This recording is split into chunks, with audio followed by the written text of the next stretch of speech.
Se tem um assunto importante nos estudos de língua portuguesa é a tal da interpretação de texto. Esse é o calcanhar de Aquiles de muitos concurseiros. Então, se você é daqueles que olha ali uma questão de interpretação de texto e fica totalmente perdido, onde eu tô, para onde eu vou, de onde eu vim, esse vídeo é para você.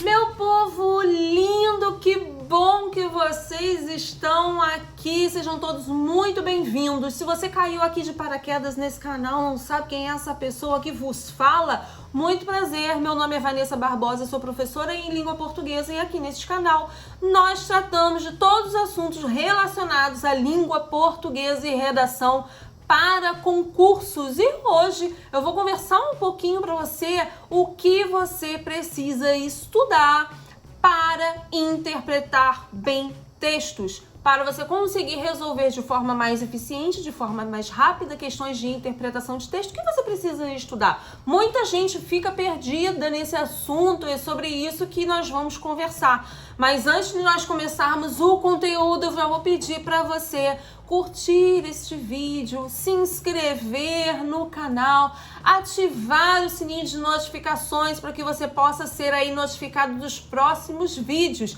E se você quer dicas diárias de língua portuguesa e redação, vai lá no Instagram, vou deixar aqui embaixo, vai lá no Instagram, me siga para mais dicas. Todos os dias tem uma dica aí ótima de língua portuguesa e redação para concursos. Agora sim, vamos ao nosso assunto de hoje. Professora, o que eu preciso estudar? Eu estou começando agora, preciso estudar interpretação de texto, porque de fato é um assunto que vem sendo cobrado pelas bancas e cada ano que passa, cada concurso que passa, as bancas têm cobrado de forma mais aprofundada, de forma mais sistemática.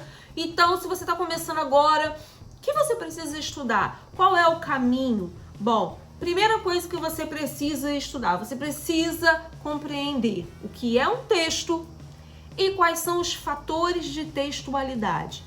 O que é um texto? O que a gente pode considerar como um texto? E quais são os fatores que fazem com que um texto seja de fato um texto e não um emaranhado de palavras, não é? Existem alguns fatores. Esses fatores são inclusive cobrados por algumas bancas. Por exemplo, a intertextualidade é um fator de textualidade e é bastante cobrada pela banca FGV. A Fundação Getúlio Vargas adora colocar ali em algumas provas o conhecimento do candidato acerca da intertextualidade, para saber se o candidato consegue perceber que em uma determinada frase existe um diálogo com um outro texto. A banca requer isso do candidato, tá? Informatividade é um outro fator importante, porque aí vem o segundo ponto que você precisa estudar. Você precisa estudar tipologia textual e gênero textual. E por que eu falei que a informatividade é importante nesse segundo assunto que você precisa estudar? Porque nos gêneros textuais você vai ver ali o texto informativo. A informatividade está ali mais para o texto informativo.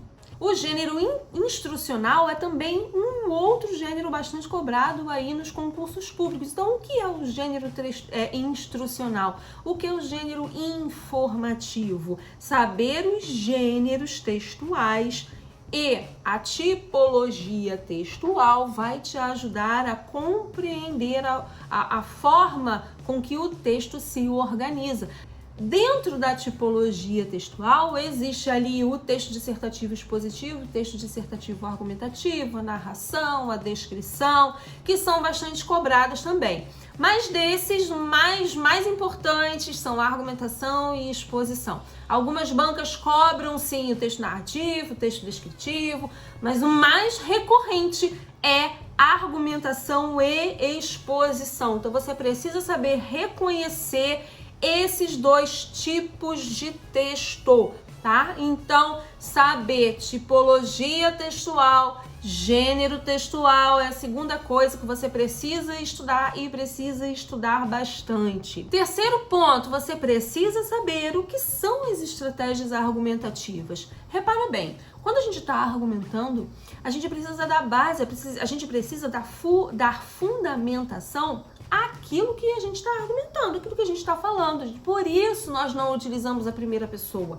Porque experiências subjetivas, experiências pessoais não são fundamentação para argumento. Então não adianta você falar assim, porque olha, por exemplo, o que aconteceu comigo, né? A pessoa que argumenta assim, ela nada mais é do que uma pessoa arrogante. Pessoa que acha que tudo gira em torno dela. Então, a argumentação, para ela ser bem fundamentada, ela precisa de algumas estratégias. Que estratégias são essas? Quais são as formas que nós temos de organizar os nossos argumentos? Quais as estratégias o autor utilizou para organizar, para fundamentar, para dar base aos seus argumentos? Então você vai perceber que algumas questões perguntam isso. De que forma o autor organizou a sua tese? De que forma o autor deu base ou fundamentou os seus argumentos? É por isso que estudar estratégias argumentativas é tão importante. Por fim, o que você precisa mais estudar? O que mais você precisa estudar? Modalização.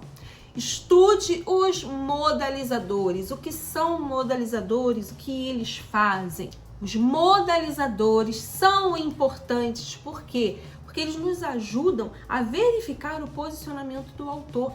Foi como eu disse, nós não utilizamos os verbos, pronomes de primeira pessoa. A nossa argumentação, para ela ser bem fundamentada, a gente tem de utilizar estratégias argumentativas e a gente não pode utilizar a primeira pessoa. Então, nós utilizamos diversas outras palavras. Para quê? Para que a gente possa colocar no nosso texto o nosso posicionamento, a nossa opinião.